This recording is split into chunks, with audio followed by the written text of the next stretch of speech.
अजहर जावेद साहब, आपको मेरी आवाज आ रही है? जी मुझे आ रही है। अच्छा अजहर साहब, जो जा रहा है वहां पे लंदन नून लीग का बंदा, ख्वाह जावेद लतीफ साहब या कोई और, वो तो वहां से डेट्स दे दे के आ रहा है। नवाज शरीफ साहब तैयार हो गए, रुखसत सफर बांध लिया पाकिस्तान की तरफ। कभी कह रहे बैकडोर बातचीत चलनी शुरू हो गई है कि शायद लेजिस्लेशन हो जाएगी। आपके ख्याल में नवाज शरीफ साहब का इस नाअहलियत के मामले पर सारा क्या मौकफ है? क्या नून लीग अपने तौर पर कानून साजी करना चाह रही है और उसमें पीटीआई को ऑब्वियसली साथ लेना पड़ेगा 2/3 मेजोरिटी के लिए? क्या चल क्या रहा है लंदन के अंदर? वापस आ रहे हैं वो? कब आ रहे हैं? किस तरह आ रहे हैं? बहुत शुक्रिया कामरान साहब। फ्राइडे को मेरी मुलाकात हुई थी मियां नवाज शरीफ साहब से और उसके बाद इसहाक डार साहब से भी हुई। एक बात बड़ी वाज़ेह है कि जो ये नाअहली के ख़ात्मे के लिए जो बात हो रही है, ये पीडीएम का मुत्तफ़िक़ा फ़ैसला है। और जब इनके मुश्तरका इजलास जब हुए थे तरीक़े अदम एतमाद के हवाले से, उसके बाद लाएअमल तय पाया तो उसमें ये तय पा गया था कि 62F1 जो है वो ख़त्म कर दी जाएगी। तो इसकी तैयारी शुरू कर दी गई है। इसहाक डार साहब ने हमें कन्फर्म भी किया फ्राइडे को। और दूसरी तरफ अगर आप देखें कि नवाज शरीफ साहब का नाअहली को लेके अपना मौक़िफ़ में अमेंडमेंट कैसे होगी, 2/3 कैसे लगा था इनसे में, जावेद साहब खाली तो है ही नहीं। वो कह रहे हैं इसहाक डार साहब नहीं सर मेरी सुन ले। वो कह रहे हैं कि 62F1 में जो है ताहयात नाअहली है ही नहीं है, आइन इस पे खामोश है। वो कहते हैं इस तमाम चीज़ों को हम रेक्टिफाई करेंगे। जब ये सागदार से बड़ा तफसीली कोई 10 मिनट की मेरी बात हुई थी जो वो कह रहे तरमीम की जरूरत ये नहीं है उनका मामला। दूसरी तरफ आप कानून बनाएंगे तो फिर यानी 5 साल के लिए हाँ जी कानून बनाएंगे। वो कहते हैं खामोश है। नहीं वो कहते हैं जी खामोश, 5 साल भी उनके पूरे हो गए, कानून खामोश है इस पे। अच्छा 18 में हो गया ना, पूरे हो गए उनके। और दूसरे कामरान साहब मैं एक बड़ी 4 साल भी कर सकते हैं। जी मैं जुलाई 2017 जी बताएं कामरान साहब। नवाज शरीफ साहब जो है ना यहाँ पर इस वक्त बड़े जाराना मूड में हैं। उनकी जो बातें हैं उससे लगता है कि वो आप पीछे नहीं हटे। उन्होंने नून लीग की अपनी जो एक स्टीयरिंग वो संभाल लिया। अब पाकिस्तान के मामला से बढ़ के यहाँ से ज़्यादा अग्रेसिव चीज़ें जा रही हैं और आने वाले दिनों में मुहर्रम के बाद उनका रवैया मज़ीद अग्रेसिव हो रहा है। और ये जो सारे मामला हैं अगर आप देखें FIA के हवाले से और तमाम मामला में, इनमें काफ़ी नवाज शरीफ का पुश बैक भी है। वो चाहते हैं कि इस मामले को मंतकी इंजाम तक पहुंचाया जाए। जहाँ तक उनकी वापसी का ताल्लुक है, नवाज शरीफ साहब इस वक्त मुकम्मल तैयारी कर रहे हैं। उनकी जो यहाँ पे अपने रफ़का के साथ और पाकिस्तान में भी बहुत सारी एक जो हो चुकी है उनकी जो मुशावरत, और उनके आने के हवाले से अभी हमजा शहबाज भी आए हैं, उनसे भी बात हुई। मियां नवाज शरीफ ने यह तय कर लिया कि वो पाकिस्तान आना चाहते हैं। यानी कि पहले कानून साजी होगी, उसके हवाले से उनकी कानून साजी होगी जिसमें 5 साल कर दिया जाएगा, क्योंकि नवाज शरीफ साहब जुलाई 2017 में हुए थे नाअहल। तो इसका मतलब ये हुआ कि उनके 5 साल तो ऑलमोस्ट पूरे हो ही गए, तो उसके बाद वो आएंगे। या राइट टू अपील दे दिया जाए, ये भी कानून बन सकता है। राइट टू अपील तो फिर कोर्ट में जाएगा वो उनका। नहीं उसमें वो कहते हैं कि आइन बड़ी कोर्ट, फुल कोर्ट, ये भी सारी उनके वकीलों को हिदायत कर दी है। उन्होंने हिदायत कर दी है। उन्होंने अपने वकीलों को हिदायत पूछ ले सर, एक सेकंड में जरा। अदर जावेद साहब मुझे एक बात बताएं, मैं आपकी खबर थी, अब दुनिया न्यूज़ में खबर चल रही थी कि जिन चैरिटीज ने तहरीक इंसाफ के लिए फंड रेजिंग की है उनके खिलाफ इंग्लैंड की इंटरनेशनल क्राइम एजेंसी में तहकीकात शुरू हो गई हैं। ये क्या खबर है भाई, क्या मामला है? जी बिल्कुल, नेशनल क्राइम जी देखें बहुत सारी बेज़ाब्तगियाँ हैं यहाँ पर पिछले दिनों से लेकर, एक उसमें जो मामलात हैं बड़े आगे चले गए हैं। यहाँ पे बाकायदा शिकायत जो हैं पूरे कुछ वकीलों की तरफ से नेशनल क्राइम एजेंसी और चैरिटी क्या शिकायत की सर, और तहकीकात की क्या वो है, क्या शिकायत ये है कि तहकीकात की ये है कि एक हॉस्पिटल और एक कॉलेज के नाम पर यहाँ पर फंड रेजिंग होती थी। लोगों से पैसे इकट्ठे किए जाते थे और वो पैसे उस मकसद के लिए नहीं गए बल्कि सियासी तौर पर एक हुकूमत को गिराने के लिए और सियासी मकसद के लिए। नहीं तो इंग्लैंड का कवानीन, बड़ा एक संगीन सर सवाल ये है कि इंग्लैंड के कवानीन उस सिलसिले में क्या कहते हैं, क्या सजा हो सकती है इस सिलसिले में उन चैरिटी इदारों को? ना सिर्फ उन चैरिटी इदारों के फंड्स जब्त हो सकते हैं, उनकी रजिस्ट्रेशन कैंसिल हो सकती है, बल्कि जिनको ये फंड्स दिए गए हैं उनके खिलाफ मनी लॉन्ड्रिंग के हवाले से भी बात होती है। नेशनल क्राइम एजेंसी का दायराकार बड़ा वसी है और इसमें अगर साबित हो गया तो जो हमारे तहरीक इंसाफ के लोग हैं उनको बहुत बड़ी मसाइल का यहाँ पे सामना होगा और ना सिर्फ गिरफ्तारियाँ होंगी बल्कि उनके लिए बहुत ज़्यादा मसाइल होंगे। इसके अलावा एक और बात मेरी सिर्फ आप सुन लीजिए कि जो तरीके, ये जो आपने शुरू में बात की, फौज पाकिस्तान और जुडिशरी के खिलाफ सबसे बड़ी कंपेन यूके से चल रही है।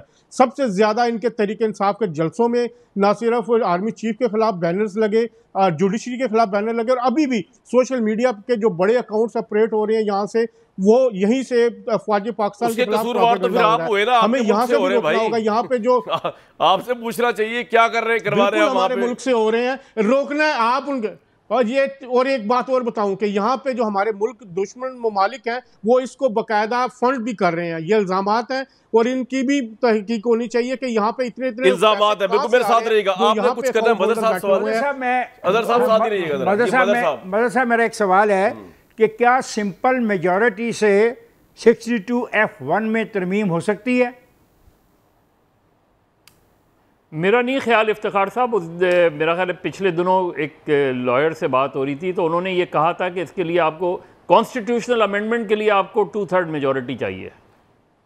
लेकिन 2/3 मेजॉरिटी ऑफ द प्रेजेंट, मेरी बात सुन ले, नहीं 2/3 मेजॉरिटी टोटल होती 62। नहीं वो तो पूरे हाउस की होती है F1 उसमें सजा नहीं लिखी हुई, तो सजा नहीं लिखी हुई इस फैसले में भी करना है। नहीं, मैं बता दूं सर, आखिरी जुमला ये था कि he is disqualified to be a member, उसमें ये लिखा था याद, तो सुप्रीम कोर्ट ने भी क्लियरली बताया हुआ। सुप्रीम कोर्ट ने अपनी इंटरप्रिटेशन के तहत उसको ताहयात किया है, ठीक है, वहां सजा का तयन नहीं है। तो क्या करेंगे? ये अदालत, ये असेंबली ये काम कर सकती है कि उसके तहत डिस्क्वालिफिकेशन की सजा का तयन कर दे। सिंपल मेजॉरिटी, सर बाद में लेकिन साकिब साहब ने कह दिया था कि ये ताहियात है जी। लेकिन ये उसमें सजा, शामी साहब अगर ये कर भी लेते हैं तो ये चैलेंज कर देगा ना कोई भी सुप्रीम कोर्ट में इस बात को, क्योंकि सजा लिखी हुई नहीं है, इसलिए सजा का तयन आप सुबार्डिनेट लेजिस्लेशन के जरिए कर सकते हैं, एक बात। दूसरी बात ये कर सकते हैं आप कि 184 के जो मुकदमे हैं जो बराह रास्त सुप्रीम कोर्ट ने सुने हैं, उनमें आप लार्जर बेंच में अपील का हक दे दें। 5 रुकनी बेंच का फैसला है, 9 रुकनी बेंच या 7 रुकनी बेंच के सामने अपील दायर हो सकती है, जैसे इंट्रा कोर्ट अपील होती है हाई कोर्ट में। तो ये भी काम कर सकते हैं लेजिस्लेशन के जरिए। नहीं, मेरा पॉइंट ये था मदर साहब, यानी कानून बनाने के लिए 2/3 नहीं चाहिए, आप ये कह रहे हैं, तरमीम करने के लिए चाहिए। सजा उसमें नहीं लिखी हुई। इजहारुल हक साहब, एक लम्हे के लिए सोच लें कि लेवल प्ले फील्ड मिल जाए और इमरान खान साहब और नवाज शरीफ साहब दोनों क्वालिफाइड भी हो जाएं और इलेक्शन में मुकाबले में उतर आएं, तो पाकिस्तान का सियासी मंजरनामा क्या होगा? मुकाबला कड़ा होगा या आपको लगता है अभी जिस तरह नजर आ रहा है कि इमरान खान साहब की लहर चल रही है, पॉपुलैरिटी दुआम उनकी ऊपर पहुंची हुई है, शोहरत की मकबूलियत पे है, वो खसो खाशात की तरफ बहा के ले जाएंगे फिर भी PMLN और दूसरी पार्टीज को? नहीं, ऐसी बात नहीं है। It is not so easy. ना नवाज शरीफ साहब तरने वाला हैं, ना इमरान खान तरने वाला हैं। मेरा ये ख्याल है कि 55% वोट इमरान खान लेंगे और 45% नवाज शरीफ ले जाएंगे। तो बाकी की पार्टियां किधर गई जनाब? वो 55-45 आपने तो जी शामी साहब नहीं, देखिए इस वक्त तक ठीक जो PDM पार्टी थे, ये इत्तेहादी हुकूमत के, उनका वोट गुज़श्ता इलेक्शन में 68% था और इमरान खान साहब का 32% था। एक बात, जब इमरान खान साहब की हुकूमत ख़त्म नहीं हुई थी, वो गैर मकबूलियत के इंतहाई दर्जे पर थे। उनकी पार्टी में इसलिए बगावत हुई कि वो लोग उनका टिकट नहीं लेना चाहते थे इलेक्शन में। मुस्लिम लीग नहीं उनके टिकट के ख़्वाह थे। जब उनकी हुकूमत ख़त्म हो गई और उन्होंने अपना नया बयानिया दिया अमेरिका के ख़िलाफ़ और आने वाली हुकूमत परफॉर्म नहीं कर सकी, महंगाई ख़त्म नहीं कर सकी, खान साहब की पॉपुलैरिटी बढ़ गई।